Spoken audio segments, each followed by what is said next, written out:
welcome the Group Chief Marketing Officer of Aster DM Healthcare, Rahul Kadavakolu, excuse me. We also have the Executive Vice President of Retail from Ghurair Investments, Anuradha Dhawan. We also have a Partner Management Consulting, Financial Services Leader, Head of the Customer Advisory, KPMG Lower Gulf, Gonçalo Traquina, and from Snap Inc., the Retail Vertical Lead, Abdulla Al-Dabbagh. And also as well, your moderator for this session, please welcome the founder and CEO of Gedeon, MOHR and Partners, Maria Gedeon. Ladies and gentlemen, your panel.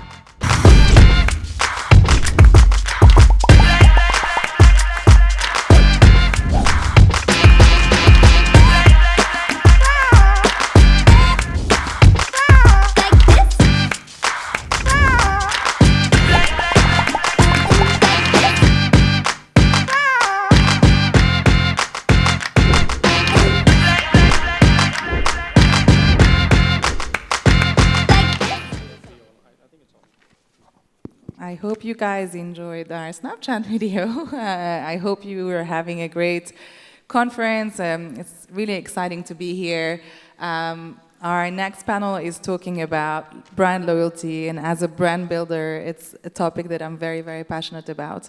So my name is Maria. I am the CEO of a retail consultancy called Gedeon, MOHR and Partners. And today I'm joined by this wonderful panel that I'm going to introduce in a minute. I think as we've probably heard throughout the day, the last couple of years have really disrupted our everyday lives with supply chain disruptions, inflation, and heartbreaking situations in Ukraine, Turkey, Syria, Sudan. But zooming out and taking the longer-term view, and after speaking to so many retailers and leaders around the world, everyone has this widely shared confidence that probably the biggest thing that we're going to remember throughout this period is how fast technology has been changing and how much it's impacted innovation and how that has had a significant impact on brand. And we've heard from the panel before us that there isn't really a silver bullet. Transparency, authenticity, AI, driving loyalty, brand. And I think as a brand builder, I can tell you that the easiest part of this job is to probably launch a brand, but then to actually build that brand is probably the most difficult part. So we're going to hear from this wonderful panel about their experiences and how they build these brands and how do they then drive loyalty. So welcome Anuradha from Ghurair, Rahul from Aster, Gonçalo from KPMG, and Abdulla from Snap. And I'm going to start with putting you back in the shoes of the customer. Very simple question. What is your favorite brand that has actually earned your loyalty? And in one sentence, why? I'm going to start with you, Anu. Maria, you'll have to allow me more than one sentence for this, because I think if I represent my peers from the retail industry here, asking a retailer to pick one favorite brand is almost like asking a parent to pick their favorite child. So I will have to take more than a minute for this. For me, I think I've been very lucky in my 25 years here to have worked with many iconic brands and have had the exposure to compete with many of them as well. In my position currently with Ghurair Retail, my current favorites, of course, are the two brands that I'm handling today, and they're not my favorite because they're part of my portfolio. They are my favorite because they're close to my personal sense of purpose. Springfield, which is a Spanish contemporary fashion brand, it's centered around sustainability, and as we've heard, I think many of the speakers before talk about sustainability. It's a new theme, of course, almost like an anthem with all of the brands that we hear of today. But with Springfield, the brand has been centered around sustainability since its inception in 1988. And everything that they do, of course, talks about sustainability. They are doing reforestation, marine life conservation, and of course, the collections are all sustainable as well. So that, of course, remains high up on my list of personal favorites because it resonates with me as a person and my sense of purpose. The other brand is The Face Shop, which is a Korean beauty brand. And again, it's close to me, not because it's part of my portfolio, but for the fact that it is all about natural beauty. And I heard some of the speakers earlier talking about beauty brands that they represent or that they've been associated with. As much as everyone talks about beauty being natural, I think today the cosmetic brands are pumping their products with synthetic ingredients, and we're proud of the fact that we represent a brand that does not use synthetics. So these two, of course, will remain on the high up list. What's the name of the brands? Just for the sorry? general public. What's the name of the Korean brand? The Face Shop. The Face Shop. Okay. Yes. Nice. And I think it will be wrong of me to not mention my most favorite brand. I think this is the one that I've been associated with the longest. Charles & Keith, the fashion, footwear, and accessories brand that I represented for 10 years with the apparel group. I heard Mr. Neeraj earlier represent apparel group, and we know how brilliant they are at bringing some amazing brands to this market. Again, it's a favorite, not because I manage the brand, but for the fact that you see the journey of a brand, how they come in as a challenger in the market and then become market leaders in their category. And they do so very organically by staying on top of the trends, by staying close to the customers, and by remaining authentic to what they represent. So Charles & Keith is a brand that has brought accessible luxury to the common customer. And that, I think, really sets it apart. So for me, I believe these would be my top 3 favorites if I were to really take a pick. So thank you for allowing me that time. No worries, take your time. Rahul? Again, I think answering that.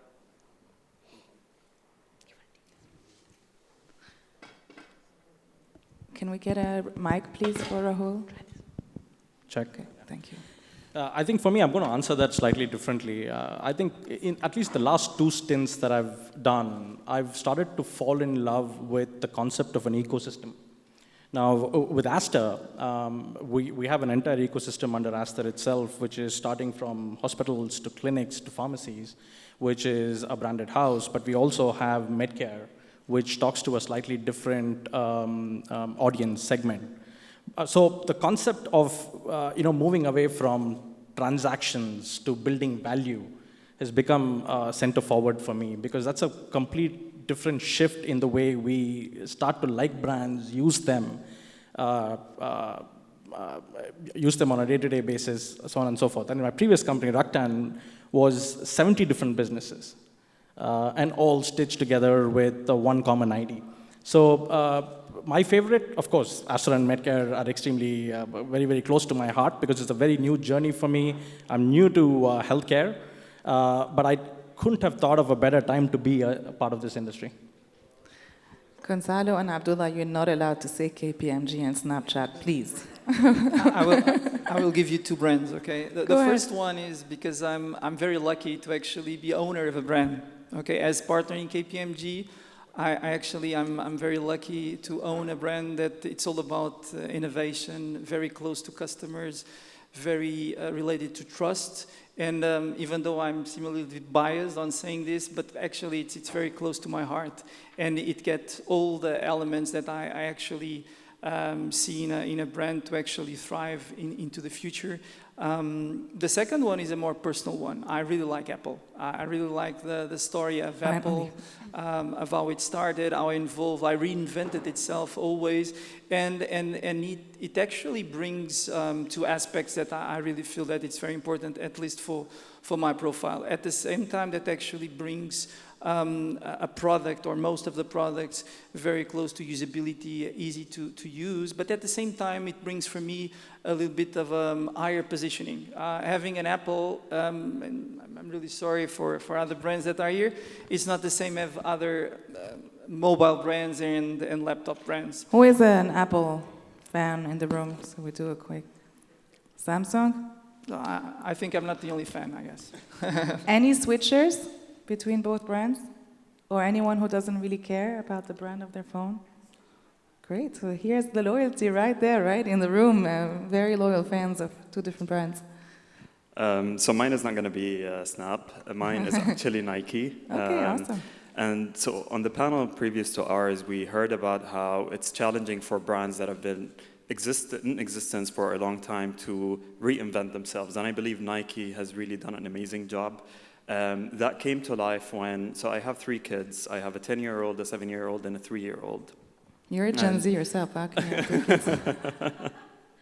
So when it was an eye-opening moment for me when, so I'm a big fan of Nike, but when I saw my daughter Talene and my son Laith also becoming fans of their Air Force Ones and their Jordans, that was a real eye-opener, because this is truly a brand that was able to infiltrate different generations through their marketing, through their positioning, and I believe as marketers there is a lot that we can learn from Nike. And their purpose, right? They're a brand that is very centered around their purpose. My next question is to you, Gonçalo, as the consultant on the panel. If you had a crystal ball, or perhaps through all of the amazing insights that you go through, can you just very quickly highlight what the future of retail is going to look like? Consultants are always being asked that question. What's the future? Sorry. Yeah. No, that's okay. No, again, future is always very difficult to preview, especially in a so dynamic sector as retail. But I think there's some, I would say, dimensions that I think we all agree that we're going to see in the future, independently if we're talking of different types of retail, obviously. But I think that the first one is actually the e-commerce dominance. So definitely the e-commerce platforms, especially after COVID, came to actually being one of the primary mode of retail interactions with customers, as obviously related to also the omni-channel retail.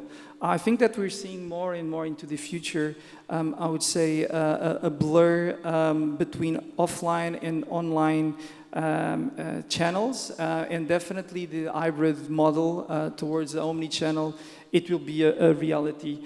Also, I think personalization and customer experience are definitely topics that we'll be seeing. So much more personalized interactions, personalized events are actually being the future, especially leveraging on how technology has been involved and how it has been commoditized, especially on machine learning, artificial intelligence, and obviously more advanced analytics capabilities. I think it's worth also mentioning about also augmented reality and virtual reality.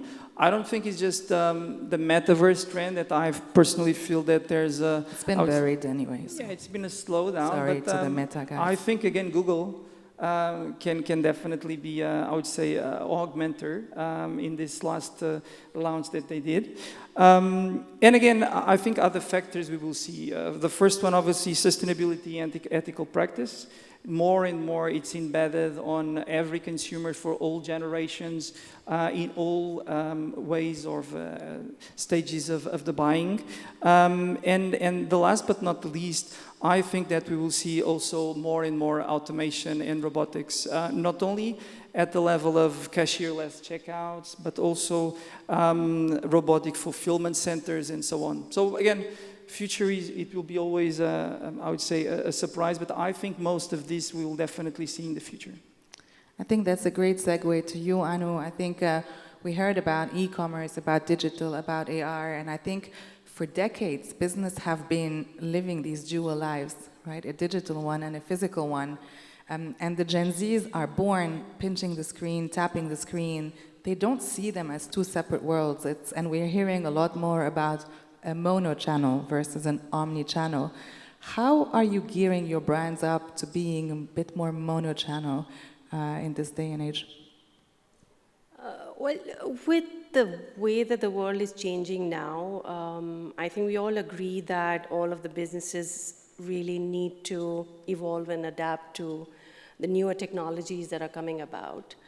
And it's obvious that Gen Z is changing the narrative of how we design our business models. We are all having to rethink. It's definitely not how businesses were done in the past, and every day is a new day. You have to continue to rethink. Rethink, like our conference, right? Did they pay you? Did you pay her to say that? So from a digital to a physical world perspective, of course, there is a need for a very seamless integration. Some of my peers here perhaps even have shared their thoughts about keeping it separate and it can never be fully integrated, which I agree to some extent. Yes, they may not be fully integrated, but it is important to be able to offer to the customers a rather seamless journey between the two worlds. You cannot keep them separate, because as much as the Gen Zs today are comfortable with their screens, I also believe that they're looking for real-world experiences and engagement. So it's very important for businesses to start thinking immersive spaces rather than retail stores or an online platform.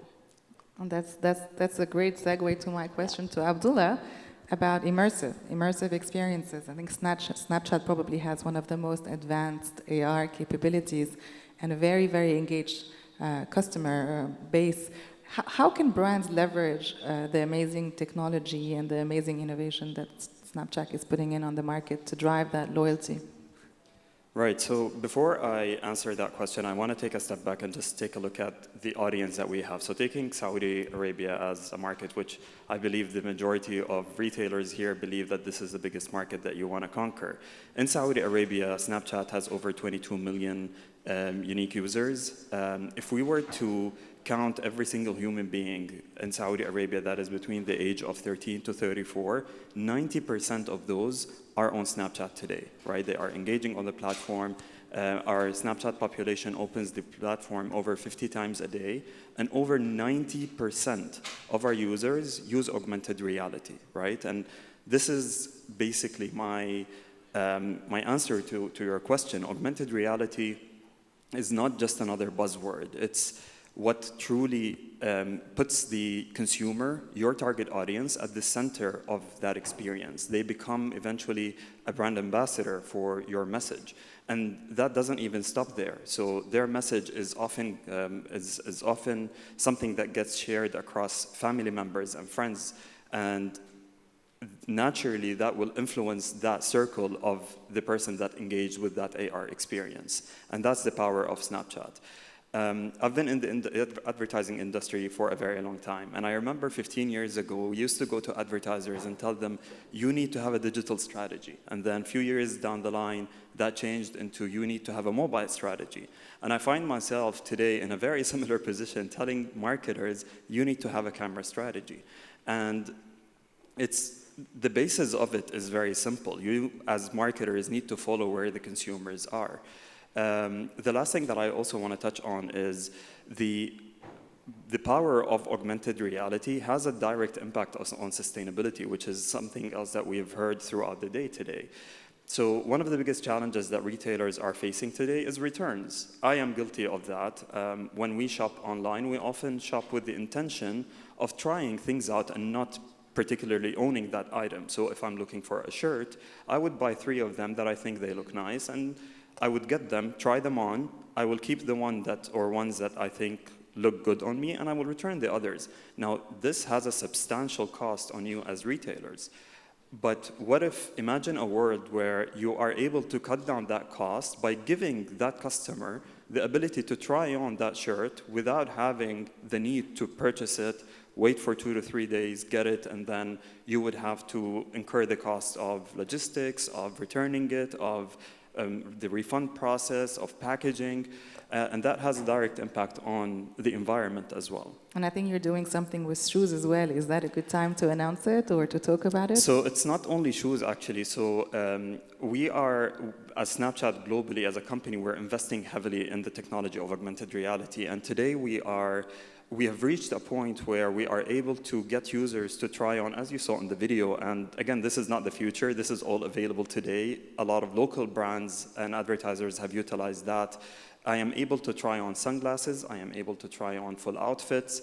I believe the Giving Movement was one of the examples that were there. I am able to try on shoes. The technology is so advanced to the point where once I point my camera, which I have 24/7 on me, it can tell me for this shoe, I should be ordering size 43, for example, right? So the technology has become so advanced, and again, it's not the future, it's something that is available today in the hands of you, the marketers. So I really urge you guys to think of how you can deploy this to put the consumer at the end of the day at the heart of your brand and your message. Thank you, Abdulla. Rahul, this question is for you, and I'm going to make a little bit of analogy here with brand love. Football fans or cricket fans are diehard fans, and they are fans of their team forever. Since they're born, I think they learn to love their team, and it's very seldom to see someone switch between a team and another. Rahul used to be a professional cricket player, and I think he switched from rockstar cricket player to rockstar marketer. And I think my question to you, Rahul, is how do you drive that same loyalty, and how do you differentiate a healthcare brand with another? It's at the end of the day, you go to a pharmacy, you buy the same medicine. How do you manage to differentiate your brand with your competitors? Talk about rockstar cricketer, I'm not so sure about that because I come from India and I think there are 1 billion people who follow that passion, so I'm not so sure about rockstar cricketer. But in terms of the 3 words that we keep using in all the questions is, of course, brand. We're talking about experience and loyalty.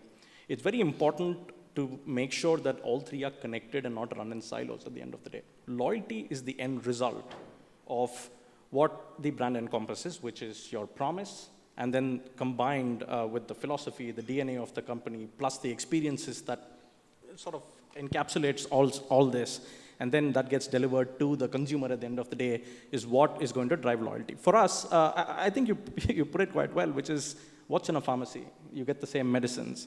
But there is evolution even there. And I think, like I said before, there is not a better time to be a part of this industry other than now.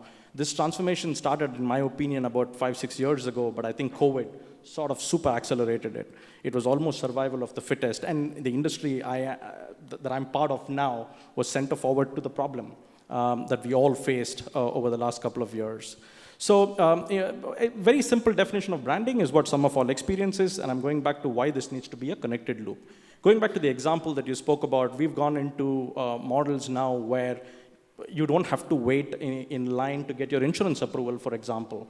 One of the biggest launches that we've had this year is My Aster, which is the region's first integrated super app, which combines the powers of appointment bookings, your entire virtual care, essentially, which is telemedicine, getting your prescriptions uploaded online, to getting your reports through the app itself. So you essentially are taking the pharmacy to the house, or even the clinicians to the house. You don't have to really leave your space to go and visit. Convenience and experience. Convenience, yeah. Absolutely. And even within that, there's doctor on demand, which is something that's picking up like wildfire, which is, I think, almost 50+% of all appointments today for us is doctor on demand, which is within 30 minutes, you're able to consult a doctor. I mean, how great is that, right? The most frustrating thing is you have an emergency and you call and they say, go and wait in line in the emergency room, right? If you have a doctor accessible within 30 minutes, that could resolve so many small issues that don't require you to actually physically go to a clinic or a hospital, right? No, and also in an insurance-driven market, that's an additional wait time, which is first, within the ecosystem, which is why I use that word. If you visit an Aster facility, obviously the whole experience is absolutely seamless. You don't have to, after you visit the clinician, you don't have to come back, submit your prescription for insurance approvals. It happens seamlessly. All you have to do is go there, your wait time is reduced, your medicines are ready, and you pick it up. What we've also done now is to, even if you're not visiting an Aster clinic or hospital, but please do, we've partnered with Al-Dabbagh now, where the same process, where you can upload prescriptions online and it gets delivered within 90 minutes. So there's no insurance approval time, there are no wait times to get your medicines, and all of this comes to your household. That's awesome. I think we only have a couple more minutes left, and my last question is going to be to Anu. Anu, how have you used insights to understand and listen to your customers? I mean, in this day and age, you need to know your customer intimately, you need to listen intently, you need to ask explicitly. Was there an instance where you've listened to your customers and you've made a meaningful change or decision in your organization? That's a very good question, Maria, and I think every business really, the biggest first is to understand customer needs, and all of us are striving very hard to answer that question, what does the customer really need? Sometimes the customers themselves don't know what they need. So I think 20 years back, we didn't know as much that we're going to need our iPhones, but now everybody in the room has one and can't live without them. So of course, all of the businesses are striving hard with customer data analysis, with market surveys. You have various tools of analytics, breaking down their social media behavior and things like that. The thing that I truly always put first in my mind is whether we have that customer chair in the room when you're making any decisions for the business. Because of course in the boardroom you have all of the business heads sitting and the support heads sitting and making all the decisions on behalf of the customer. But sometimes we forget to have the customer in that room.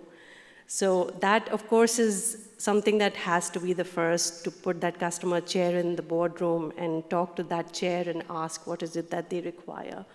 So again, for a business, I think as much as we are getting closer to AI and technologies and almost turning businesses into robo-machines, we have to remember that the customer at the end of the day is a human that we are speaking to.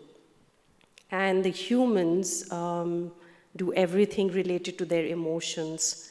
So if that factor stays on top of our minds always, that as much as we are analyzing the data, if we are able to understand the customer's emotional need, we are able to address their product need, because most of the customers, as I see in my experience, are not shopping for a product or a service principally. They're shopping for an emotional experience, an emotional need somewhere.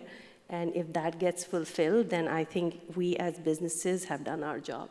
And people fall in love with brands after all, right? It's good that you absolutely fix and rethink and innovate within exactly. your ecosystem, I mean, but ultimately you don't fall in love with how you buy an iPhone or how you buy an Apple product. You fall in love with the brand itself. That's true. Right? I mean, businesses get so focused on first thinking of the product and the service, they forget the emotional aspect of it all.